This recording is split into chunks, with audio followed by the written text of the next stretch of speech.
അങ്ങനെ മ്യൂസിയം കണ്ടു തീർന്ന ക്ഷീണത്തിൽ തൊട്ടടുത്തുള്ള കഫറ്റേറിയയിൽ ഞങ്ങൾ ഫുഡ് കഴിക്കാൻ കയറി. വിശന്നിരുന്ന് ഈ ഫുഡ് കണ്ടപ്പോൾ എനിക്ക് സേഡി മൂസിലെ ബിന്ദു പണിക്കാരുടെ അവസ്ഥയായിരുന്നു.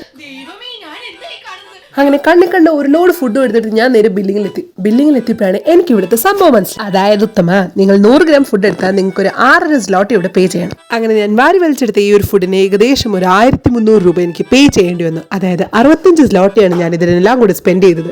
അങ്ങനെ ഞങ്ങൾ ഒരു സീറ്റൊക്കെ കണ്ടുപിടിച്ച് ഫുഡൊക്കെ കഴിക്കാനിരുന്നു. ആദ്യം കഴിച്ചത് അവിടെ നിന്ന് എടുത്ത ഒരു ചിക്കൻ റാപ്പാണ്. സത്യം പറഞ്ഞാൽ ചിക്കൻ ഇല്ലാത്ത റാപ്പ് എന്ന് പറയുന്നതായിരിക്കും കുറച്ചും കൂടി നല്ലത്. അങ്ങനെ റാപ്പ് ഫ്ലോപ്പ് ആയതിന്റെ ദുഃഖത്തിൽ ഞാൻ വേറൊരു ഡിഷ് ട്രൈ ചെയ്തു. ഭക്ഷണം എടുക്കാനുള്ള ഉത്സാഹം കഴിക്കാൻ കാണിക്കാതിരുന്നപ്പോൾ തന്നെ എന്റെ കെട്ടിയവന് മനസ്സിലായി ഞാൻ നൈസ് ആയിട്ട് സ്കൂട്ടാവാൻ നോക്കുകയാണെന്ന്. അവസാനം എന്റെ കെട്ടിയവൻ എന്നോട് ഈ ഒരു വാചകം അടിച്ചു വെച്ചു. അങ്ങനെ പറഞ്ഞ് എന്നെ ഭീഷണിപ്പെടുത്തി കഴിപ്പിക്കാനായിരുന്നു പുള്ളിയുടെ പ്ലാൻ. ഇക്കാര്യം തെറ്റു പറയാൻ പറ്റില്ല. റൈസും കടലയും കണ്ടപ്പോൾ നമ്മുടെ ഫ്ലേവർ ആയിരിക്കും എന്ന് പറഞ്ഞ് വാരി വലിച്ചെടുത്ത് എനിക്ക് ഇത് തന്നെ വേണം. അവസാനം ഞാൻ കാരണം പാവം ഇക്കായും ഇഷ്ടപ്പെടാതെ കഷ്ടപ്പെട്ട് കഴിക്കേണ്ട അവസ്ഥയായി.